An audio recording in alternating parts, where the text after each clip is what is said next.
following podcast was brought to you by the members of the Casino Skunk Secret Society. For just $1 a month, you can unlock every audio and video episode available instantly. And don't worry about any commitments. You can quit at any time. So for just $1, you can download every single episode and then bounce out. Just head to patreon.com/casinoskunk.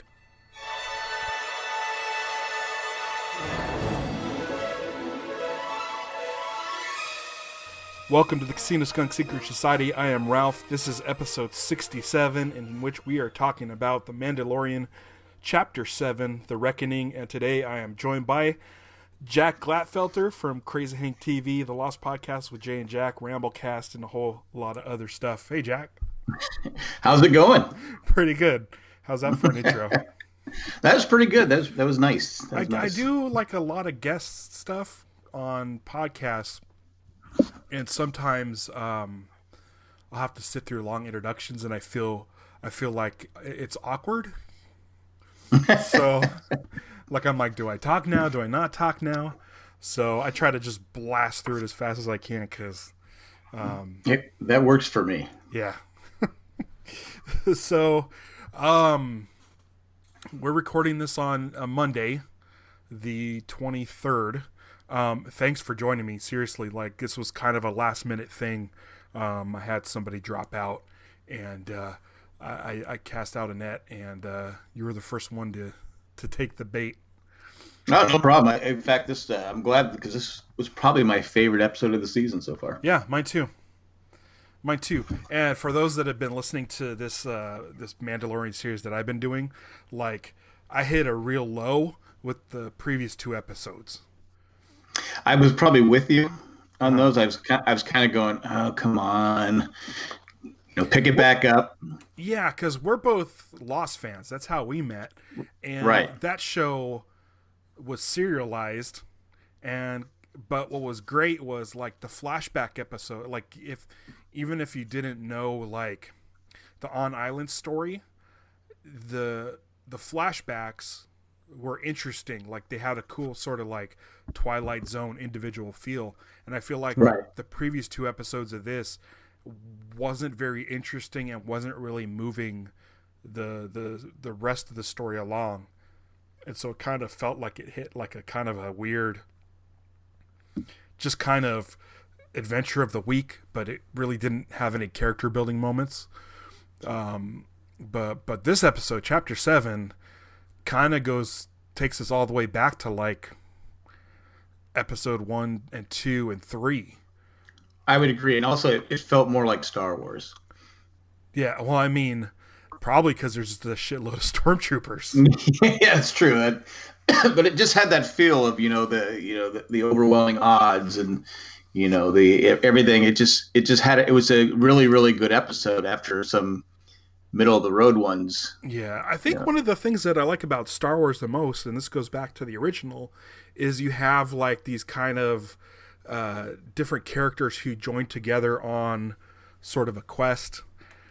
You have like Luke and Han and Leia and Chewie and Obi-Wan, kind of as a group, and they all have a different sort of point of view on this adventure. Like, Han's only in it for the money. He really doesn't want to get tangled up in this stuff. Leia's very organized, and she's part of this rebellion. She's a rebel leader.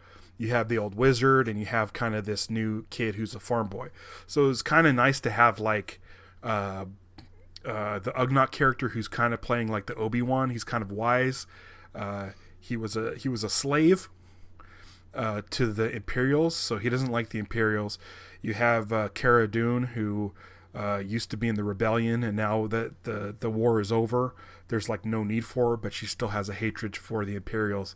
And you kind of have the Mandalorian, who's in this gray area. He doesn't really have a side. He doesn't pick sides, but as the season goes on, he's mostly just wants to protect the child at all costs.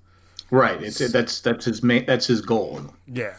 So it's kind of cool. Like, yeah, it felt more like the original trilogy than what we've seen so far.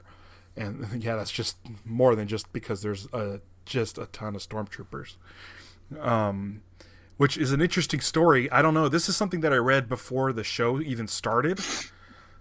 So I guess when they were doing the show, I mean, they're not working with a huge budget, and so they don't really have the resources to create a lot of like costumes and aliens and stuff.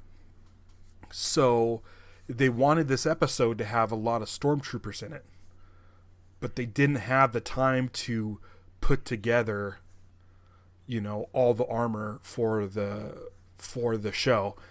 Right.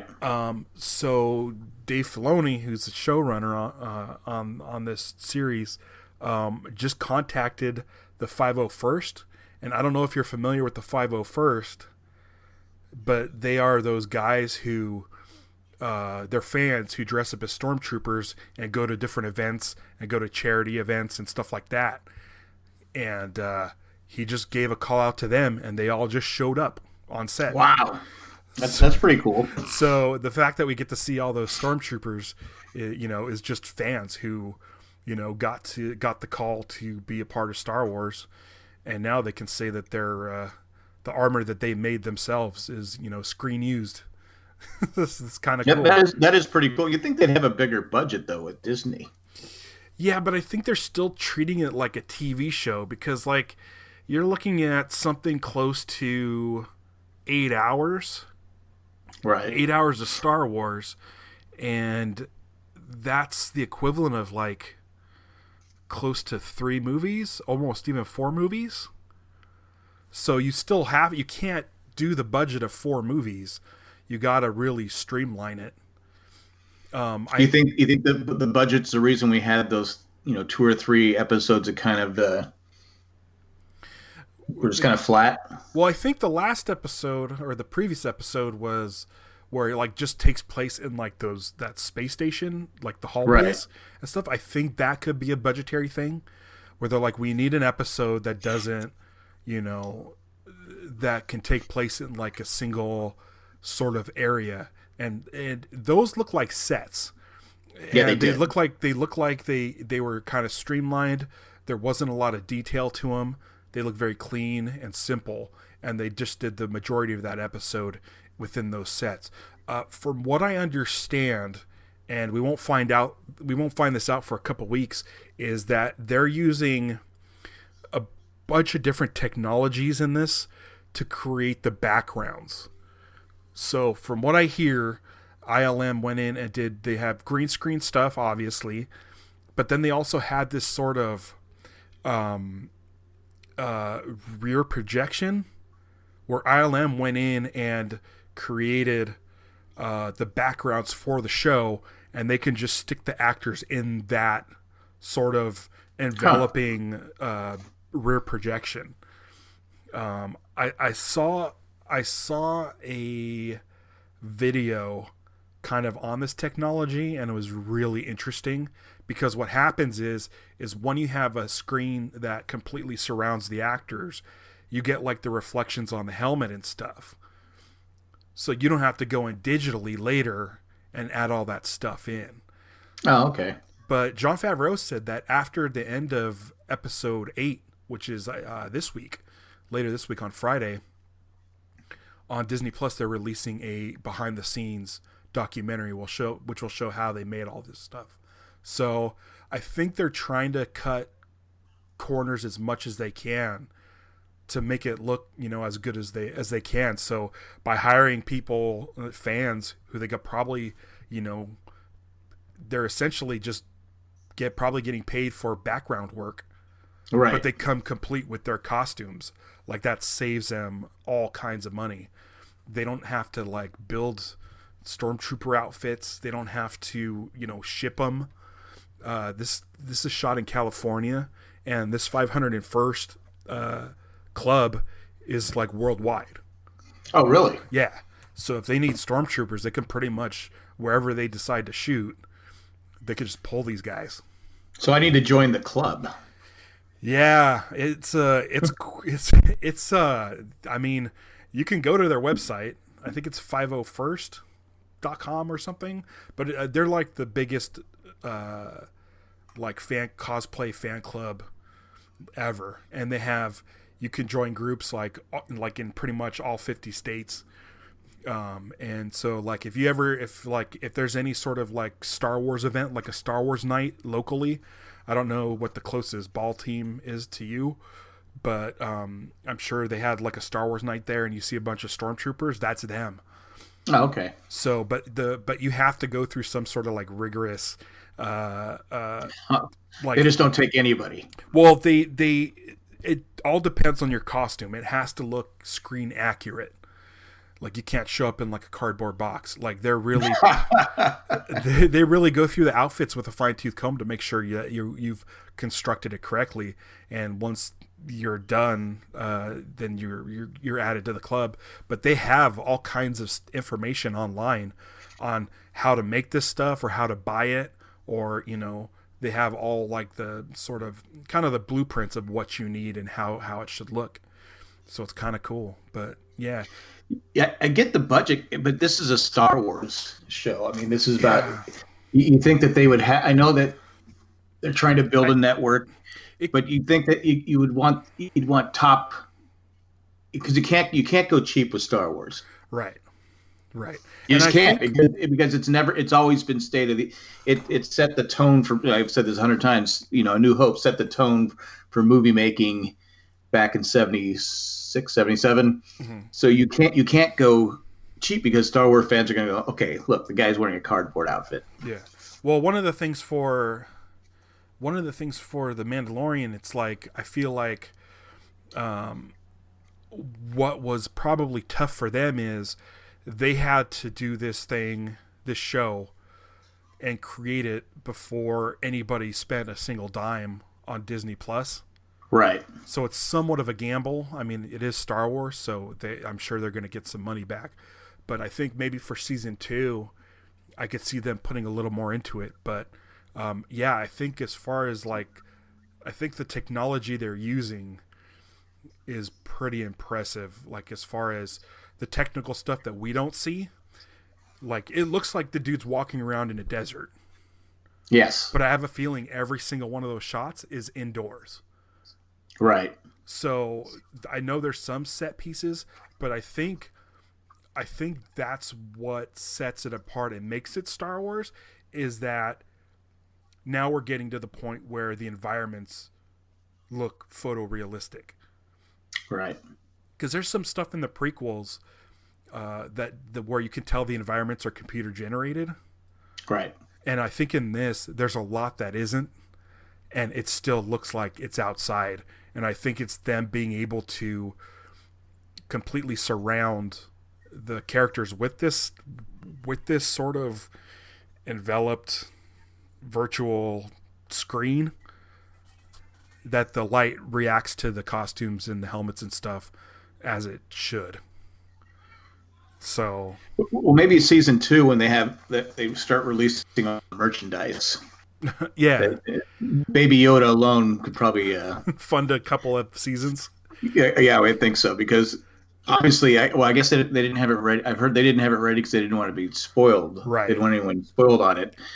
But still, that's a huge moneymaker waiting to happen. Right. And I'm sure the pre-sales on stuff is through the roof. Right. I don't know if anybody's going to be able to get anything out before Christmas, which I guess is in like 2 days. Yes. But like there's like things like shirts and mugs where you can slap it on there.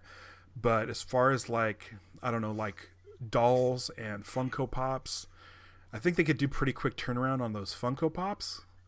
But as far as like, I know there's like a life-size sort of, Hasbro's doing like this, or Mattel's doing this life-size plush kind of Baby Yoda. That's got to take a while for them. But they're already doing pre-orders, which kind of reminds me. I see billions of dollars being made from the sale of Baby Yodas. Right. Who doesn't want one? Who wouldn't want one? Yeah, I want one. Yeah, I want they have they're coming out with like a 10-inch Funko Pop version. So it will be at like actual size, but a Funko Pop. I kind of would like one of those for my shelf, but man, I'd have to find a spot for something like that. It's that's the thing, is this whole this whole Baby Yoda thing is crazy out of hand. But it reminds me. Well, a lot of people took it. You know, I know a lot of people. I've talked to people that said, "Oh, they made it a kids show," and I kind of agreed with it. But I think this episode now is back to where it was the first couple of episodes. Right. I mean, the amount of people getting shot and killed and stuff. It's hard to say it's a kids show. I think it's a. I mean, for me, growing up with Star Wars, like it never felt to me like a kids movie. Right. But I mean, they're kind of made for kids, I guess, but they weren't really pandering to children. And I know that Baby Yoda seems cute, but it's not like where Jar Jar Binks was like made specifically for children. Like that character was created, and George Lucas has said it is for children. And he was created to drive people crazy. Yeah. But that goes with anything created for children and not for adults. It drives people nuts. There used to be a whole thing in my family where, like every Christmas, one of my aunts or uncles would give one of my other aunts or uncles this fire hat. It was like a fireman's hat, but on top had a flashing light and a siren sound. And those would get passed around, and the kids loved it because they could run around the house with this thing going and like flashing, and it was just not. That's one of those things that kids love that adults hate. So, but yeah, I feel like with Baby Yoda, it's not so much. I don't think it's made for children. Well, he tried to kill someone today, so right. He tried to kill Kara using the Force choke, and I want to say that people online are kind of upset or confused because they think that the Force choking is a Sith thing. Yeah, which is not true because we saw Luke do it to one of the Gamorrean guards in Jabba's palace, one of the pig guards. As he walks in, and he chokes that dude. So it's just using the Force. Yeah, just because Darth Vader used it first, right? Right. One of the things that. Yeah, but he was doing it just to protect the Mandalorian. Right. So now we got a case where these guys are in it together, even though the baby's going to go around and screw around with the controls on his ship. He's still a kid. But I do like that now they're kind of in it to protect each other. Well, obviously Baby Yoda knew they were flying into a trap, right? I don't know. That's what I got where he was, because you see him look and him and Mando and Kara are talking, and then Baby Yoda leaves, and that's when the ship starts going haywire. Okay. So I think he senses danger. Like, was it the first or second episode where he's walking in, where he's being returned? It must have been the second episode, or is it third episode? Whatever it was. The third. I think it was the third. You could see on his face that he knew he was in danger, Baby Yoda. So anyway, that's the impression I got from it, that he knew he was in danger, or that they were in danger. Right. We get the return of IG-11. Yeah. I really liked this montage. It was interesting seeing a droid learning its functions. Right. Almost like it's human, that you had, like a human that has a stroke or some serious injury has to learn, how to walk and talk again. Yeah. I liked the way it looked. It looked like stop motion to me. Like, it had a really sort of like jerky kind of movements, which is kind of nice because you don't see that a lot anymore. If any, you don't see it anywhere anymore.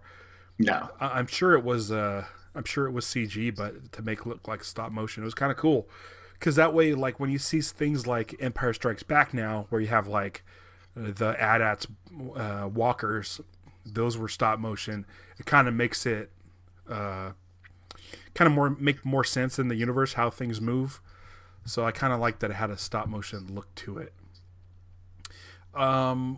We get reintroduced to Kara in this episode, and she's in a sort of a bar fight. Yeah, like ultimate fighting, I guess. Yeah, and they were held together by a beam, which reminded me of like the pod racers like the way Right. the pods are held together. I thought that was kind of a cool idea. It's like the Star Wars version of MMA, and by tapping out, it unlocks the beam. Yeah. It's essentially like chicken. It's like playing chicken. Yeah, don't mess with Kara. No, no. Um, let's see here. They mentioned that the baby could have been cloned on a clone farm, but he was too ugly. Let's see. Okay, so this is something really interesting. So this episode came out on Wednesday instead of a Friday, and we get the baby Yoda using Force healing. Yes. Now, this is the first time that I've seen Force healing. I haven't watched the Clone Wars cartoon all the way through, but this is brand new. This is like a whole new thing, is the fact that you're able to heal with the Force. We saw in episode 2 that the baby Yoda tried to heal the Mandalorian when he kept getting out of the little basket. Right. But this, we actually see it happen.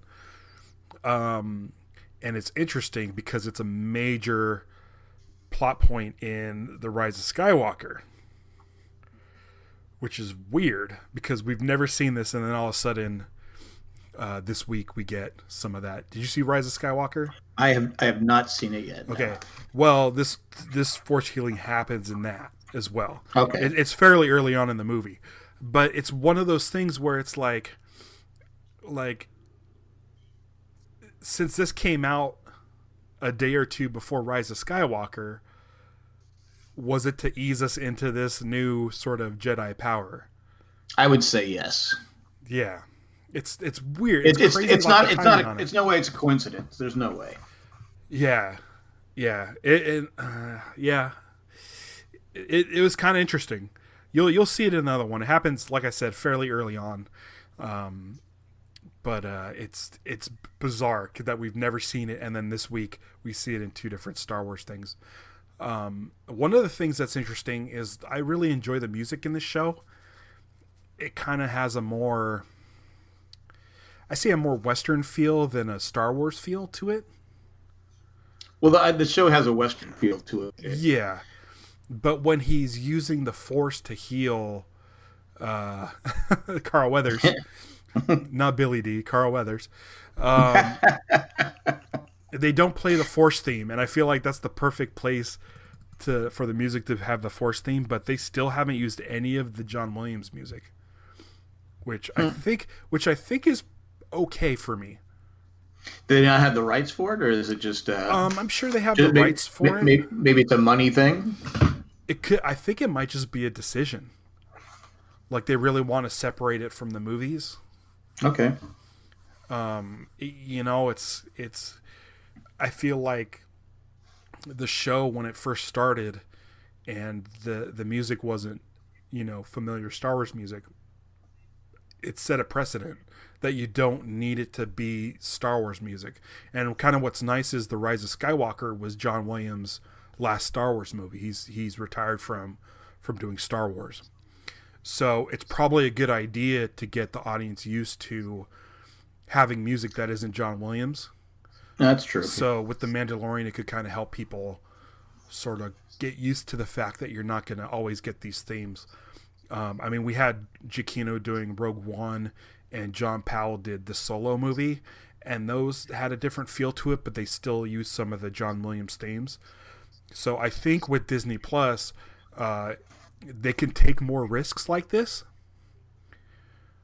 I think with the show, like let's say for some reason when episode 1 or 2 came out of the series, if people hated the music, it's something that they can go and adjust right as the series progresses. I mean, look at Cats over the weekend. Apparently something happened where the film wasn't finished yet, and so they sent out a new version of the film. So it's been updated since the release on Friday. So like imagine what you can do on a week-to-week basis with like Star Wars. You could what do you mean it was Cats wasn't finished, but it was already in theaters? Yes.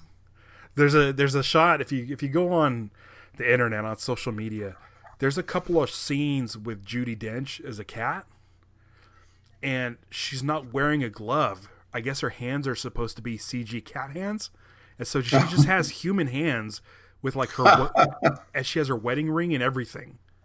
Really? So I guess in the last week or whatever, they digitally fixed some of that stuff and sent out the file, a new updated file for theaters to play.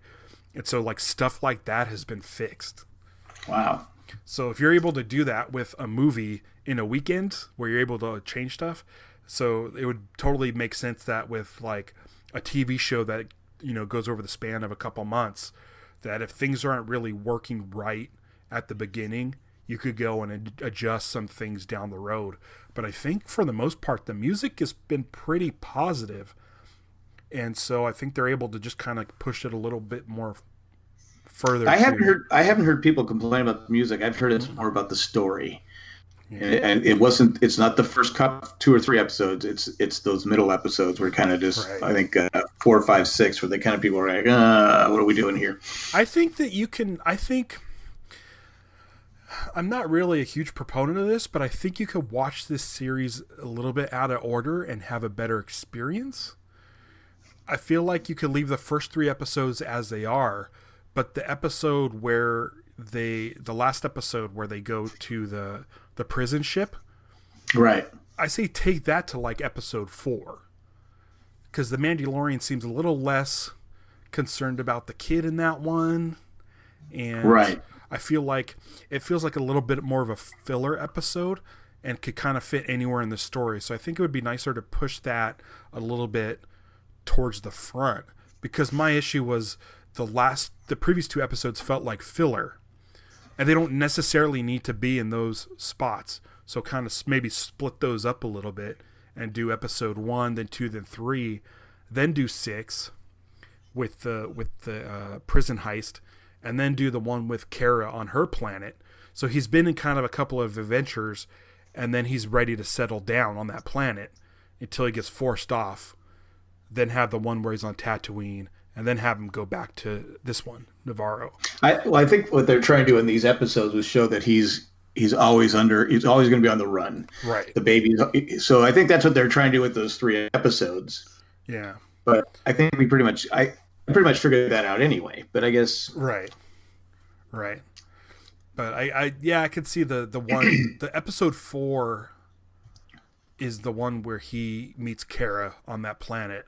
Right. And he's almost ready to settle down. I think that would be kind of better a little bit later, after he's kind of gone through all this shit, and he's like, oh, okay, now it's time to settle down.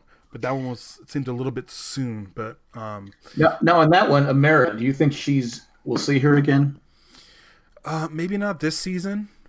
I mean, we got the one episode left, so. Because well, that's right. We only have one more episode left, but I just think that she didn't fit with the other people.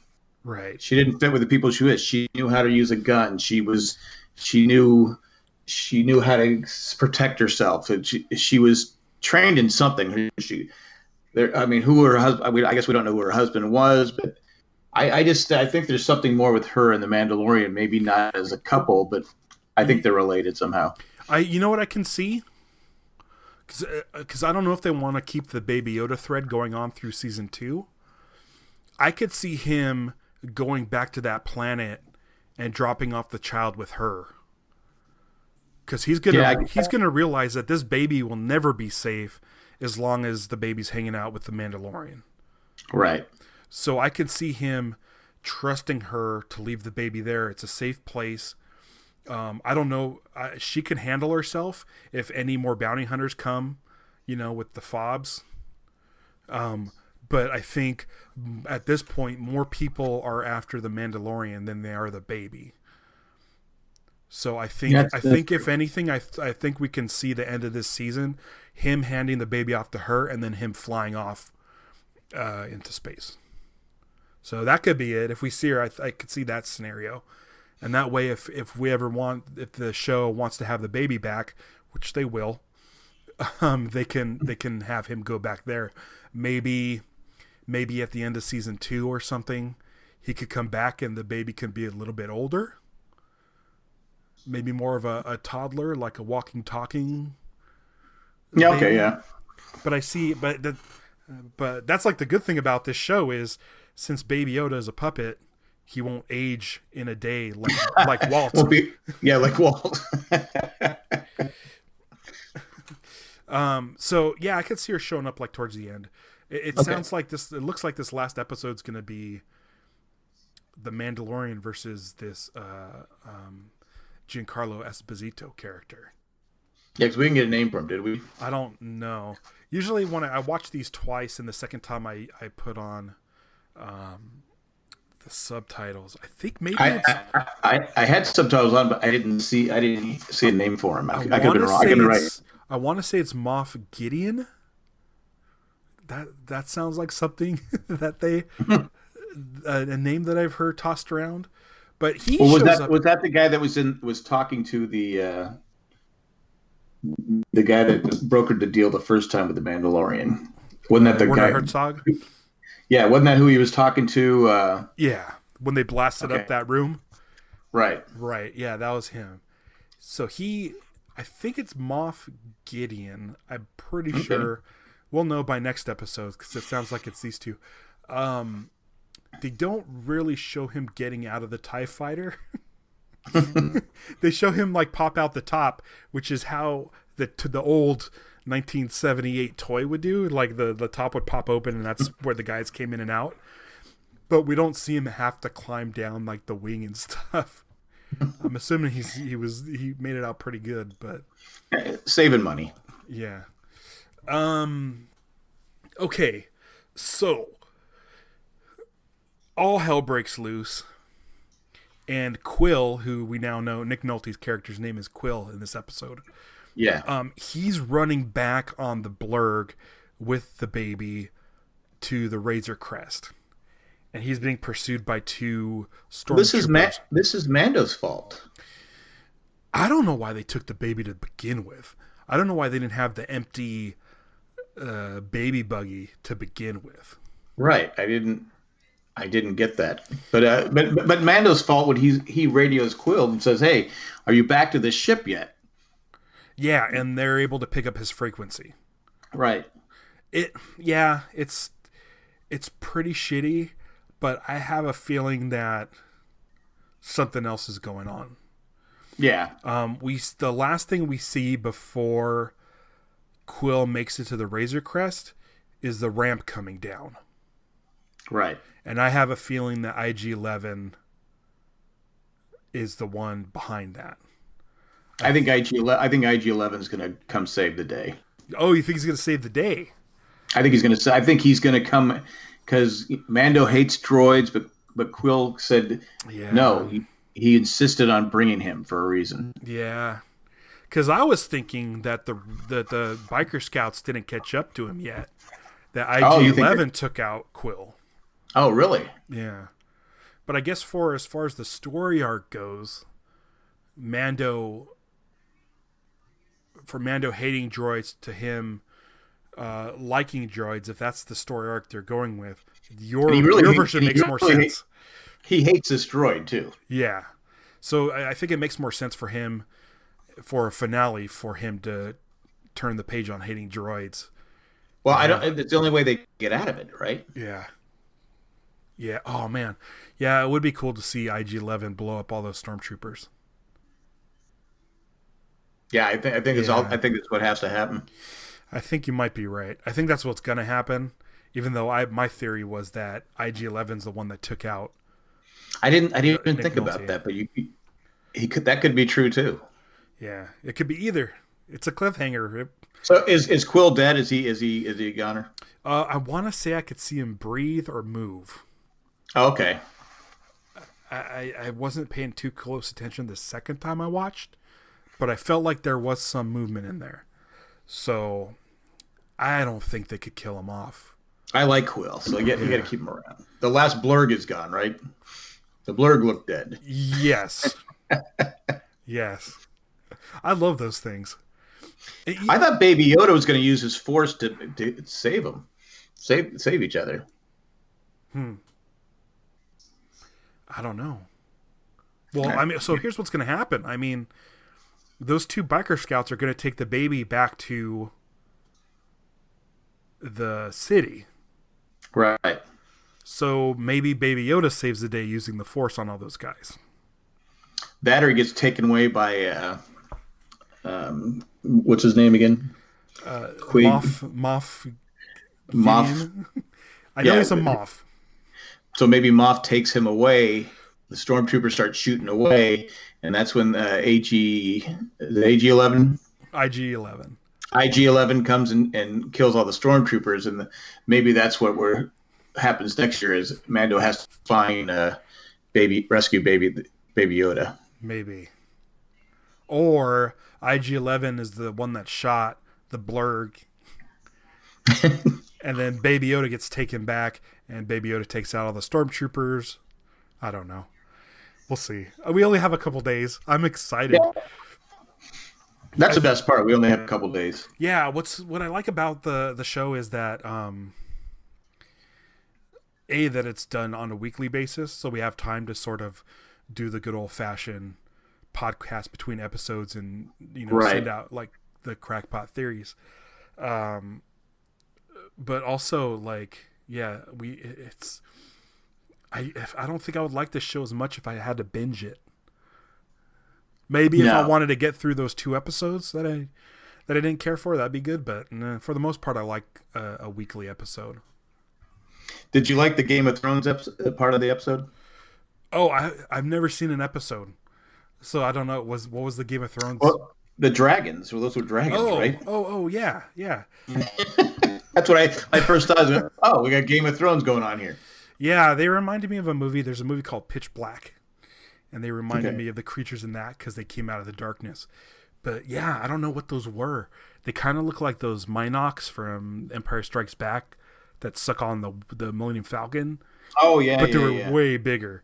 But you have a bounty hunter, a shock trooper, Carl Weathers, and none of these guys could hit these damn dragons. No, none of them. They're shooting all over the place. It was crazy. I think Kara got one of them, and then Mando set one on fire. Right. Why does he always wait to the last second with the fire? That seems to be his best weapon. I don't know. Maybe he's saving fuel. I don't know where the fuel is. Where is you need propane, right? Right. Do that. I don't know where it is, but it always seems like, why did you do that in the first place? Right. But who am I to complain? Yeah. Do you have any predictions for the finale other than IG-80 or IG-11 saving the day? Or I think IG-11 saves the day. I think that Yoda will be taken before that happens. Flies away, and they'll be fighting it out. And then the 3, Carl Weathers, Kara, and Mando, and IG 11 fly off to go find Baby Yoda. Okay. I just think that's what's going to happen. Yeah, it's a typical ending. Yeah, but I think that's the kind of ending that we're going to get. Do you want season 2 to be more about Baby Yoda, or move on to something different? I think that from a money standpoint, it makes sense to have it in there. I think maybe they didn't, like you were saying earlier about how they could change things and do. They didn't really know how Baby Yoda was going to be, right? How were people going to like Baby Yoda? Well, people love Baby Yoda, of course. So if you oversaturate Baby Yoda and it's just the same, them trying to get out of trouble each week, that worked in the 70s and 80s. That's not going to work today, right? You could go 10 years with a storyline with every week we're getting out of trouble, but today's TV, people aren't going to. They'll get bored with it, so they got to do something different. Yeah, because it's a little bit different now than then. Because back then, if you were lucky, you had a VCR, so you can watch that stuff over and over again. If you missed a week, it wasn't a big deal because the next week it would be a whole self-contained story. Right. But now everything's so permanent, and you can go back and rewatch stuff on streaming services or purchasing digitally or whatever. That it makes more sense to have these longer story arcs where you have to watch all of them as opposed to just one or two. It's surprising that Lost was able to pull that off back before there was, streaming services and stuff. Right. And it started around the same time as DVRs. I was lucky enough to have a TiVo when Lost started, but I mean, that was early days of DVR. If I didn't have that and I missed a week, I'd be screwed. Yeah, because you'd be lost. Pun intended, but you'd be confused. You'd be lost on what happened the following week because Lost, you had to watch it in order, right, to know what was going on. Right. So yeah, the whole landscape. When you're watching Magnum PI back in the '80s, I miss an episode. It's okay. I can. It's not. Very rarely did they have a back-to-back episode where they were centered around the same storyline. Yeah, it's not like you come back and then all of a sudden Magnum has a peg leg. Right. It's like, oh no, I missed out. So I think that's one of the thing about the previous two episodes I was talking about is there's nothing in it that helps this overall story. So I could have missed those two episodes and jumped into this one and it would have been okay. So it's a weird kind of throwback. It felt like a step back, even though I grew up watching those episodic TV shows. Right. It still felt kind of like a throwback to something that I didn't really want. Well, again, we've been reconditioned with, Breaking Bad and, you didn't watch Game of Thrones, but Game of Thrones, right. These shows that have changed the way we watch television, right. Lost changed the way we watch television. So now it's like, okay, I can watch those shows. Mm-hmm. I'll watch the new Magnum PI, and I used to watch Y50 and, all these different shows. But this show, I don't think it's not going to make it if it's the same, right. Just buddy cop show every week. It's got to have some kind of substance to it. Yeah. You want to go back and rewatch to see what you missed. Like right. some clues that were sprinkled in. So hopefully season 2, we get less of these single episodes. Or if they do the single episodes, make them more interesting, like a Twilight Zone, where it's like a really interesting. Well, I even think the story. prison one, I think, because I don't think the guy they broke out, I don't think he died. Because you see him run to the back of the space station, so maybe he plays a bigger role. I mean, there's had to be some reason why they broke him out of prison. Yeah. And then those other guys are still alive. Right. So. Yeah, it's true. And then you had the one where the gunslinger episode where the assassin, where they're going after her and someone scoops her up, picks her up. Yeah. Who was that? Was that this guy? This Moff Gideon character? Yeah. What's going on with that? Yeah. So I think that maybe that we thought they seem like throwaway episodes, but maybe there was something in there that we'll see later on. Yeah, hopefully. And they can go, see, we told you. Hopefully. Fingers crossed. But yeah, this week definitely picked up a lot for me. It might be my favorite episode as well.